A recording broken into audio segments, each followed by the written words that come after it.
final do Campeonato Brasileiro de Bicicross.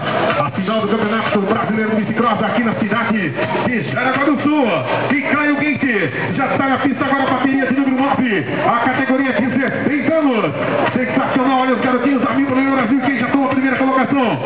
É ele, o uniforme de Jaraguá do Sul com a bike de número 2. O garotinho Guilherme Borsa, o filho da Gazela Voadora. A segunda colocação para Edson Reis. O Douglas Bueno é o terceiro colocado. Jaraguá na primeira, na segunda e na terceira colocação. Já foi ultrapassado o terceiro colocado. Ainda vai na primeira colocação, o garotinho Guilherme Borsa. A briga está na terceira colocação. Foi buscar por fora logo assim, o número. Caraca, tá, né?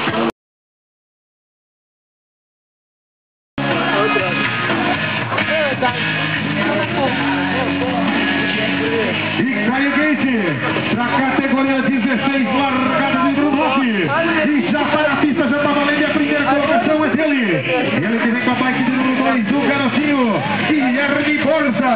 A segunda colocação aparece ali ele com o líder Zapelini. O Zapelini na segunda, primeira com Borsa. Os dois primeiros colocados nessa aqui, a largada de número 9. Na quinta etapa do Catarinense Bicicross, lembrando que no último final de semana do mês, no dia 31, final do Campeonato Brasileiro de Bicicross, aqui. É bem fofa.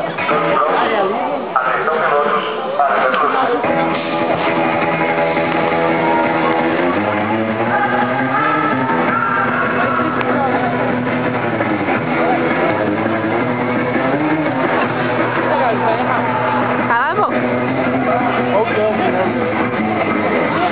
E tá valendo, tá na pista, quem vem lá na primeira colocação é o garotinho da bike de número 2. É Guilherme Borsa, segundo perto de Matheus Povas. É Jaraguá na primeira, Jaraguá na segunda colocação, terceira colocação também para Jaraguá do Sul com o Roger.